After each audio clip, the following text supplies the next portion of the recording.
Last week we talked a bit about fiber and we got into the details about a healthy digestive system and how much fiber you should be eating in order to have a healthy digestion. This week we're going to talk a little bit more about gut health, along with inflammatory markers and how that affects your digestive system. A healthy gut aids in weight loss and longevity. So we're going to dive into the 5 inflammatory markers and how to avoid that inflammation in our digestive system. Number 1 inflammatory marker in the digestive tract is sugar. Sugar is very commonly consumed. We know that already. We know the side effects of eating a high sugar diet. However, eating a lot of sugar actually triggers inflammatory markers in our body. C-reactive protein is one of those. It's an inflammatory marker and it causes inflammation throughout the body. When we consume foods that are high in fructose, our C-reactive protein spikes for 2 hours after that, creating inflammation throughout the body. In addition, individuals with high LDL cholesterol also have high C-reactive proteins. So that LDL cholesterol is very important to maintain it within regular limits. Uric acid is another marker of inflammation and insulin resistance. So if you have a lot of uric acid in your body, then it's likely that you also have high inflammation and you have a greater chance of becoming insulin resistant or that type 2 diabetes. A 6-month study was conducted to see the result of individuals drinking just 1 can of soda a day. The results showed that this inflammatory marker, this uric acid, was increased just from drinking 1 can of soda a day.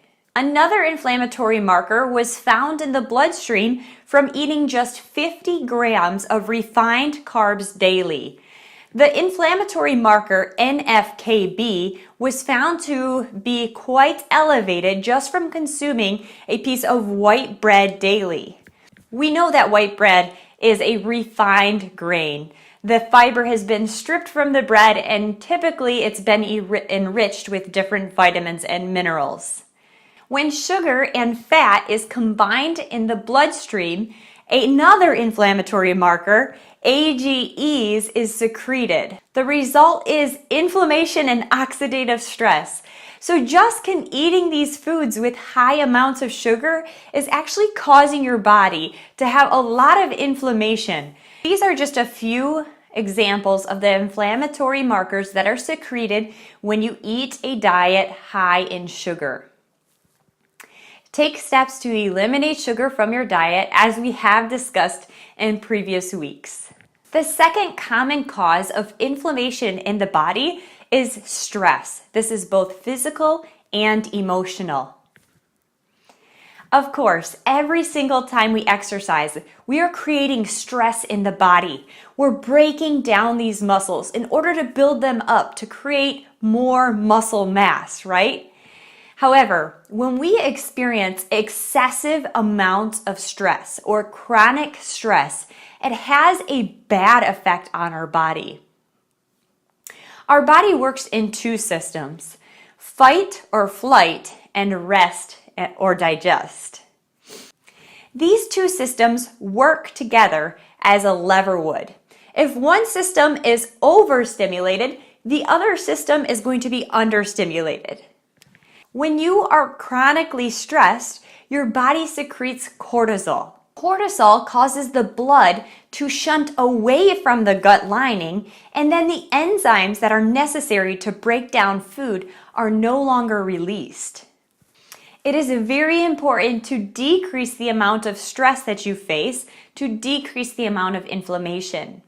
When you learn to let go of stress and you find ways to handle your stress in a good way, you allow yourself to switch off from fight or flight to rest and digest.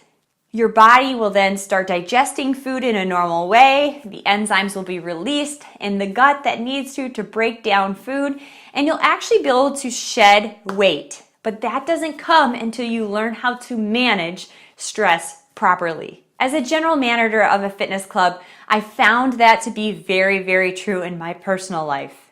After managing an athletic club for almost 2 years, I managed to pack on 20 pounds. This is with me eating a healthy diet and exercising regularly. I was wearing too many hats. I was constantly on. When I wasn't working, I still had my phone clipped to my side, taking phone calls. My body was constantly in this flight or fight response. As soon as my phone would buzz or ring, I felt that stress, that tension in my body. I literally packed on pounds just from that constant state of stress. So if you are really wanting to achieve this weight loss, you have to find ways to manage your stress in a healthy way.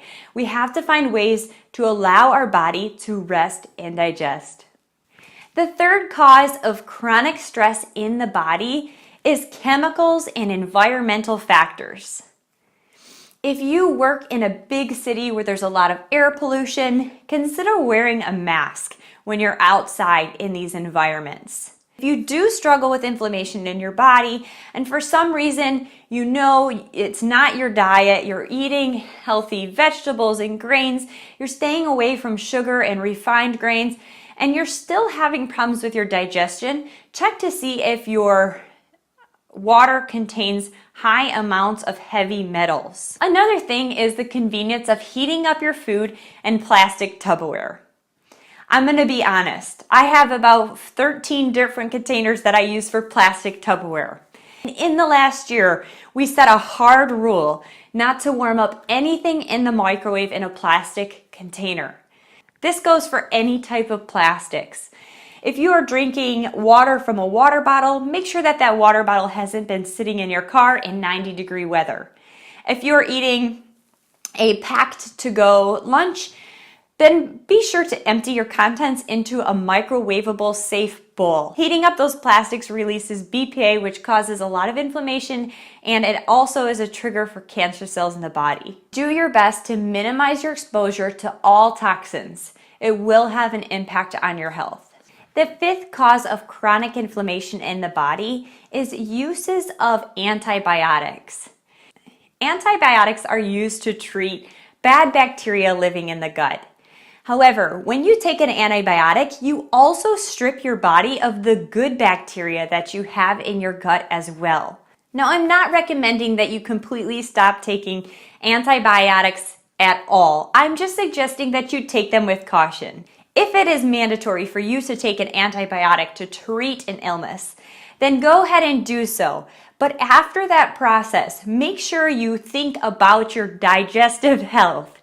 You need to eat a lot of fermented foods, probiotics and prebiotics, to fill your gut back up with an army meant to attack the bad bacteria and ward off any disease that may come into your digestive tract. Kimchi, yogurt, sauerkraut, pickles are all examples of probiotics necessary to keep a healthy gut. If you can do so, eat fermented foods daily to help build that response and build up the healthy bacteria in your gut. And lastly, the fifth cause for chronic inflammation in our digestive system is poor nutrition or malnutrition. It's very common for most Americans to eat a high-calorie diet, low in nutrition. We went over this before in weeks 1 and 2. The calorie-dense foods that we're eating that are high in trans fats or high in sugar do not contain the vitamins necessary for our digestion. Most Americans don't even eat 15 grams of fiber a day. 40 to 100 grams of fiber is necessary for a healthy digestive system. In addition, those fruits, vegetables, vitamins, grains, legumes, nuts provide us with a whole host of vitamins and minerals essential for our healthy body. Zinc, vitamin A, and vitamin D are essential for a strong gut lining.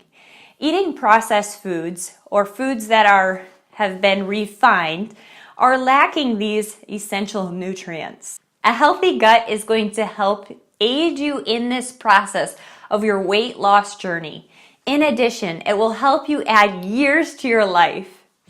Be sure to complete your Check for Understanding quiz in the email, and if you have any further questions, you know where to find me. Have a great week.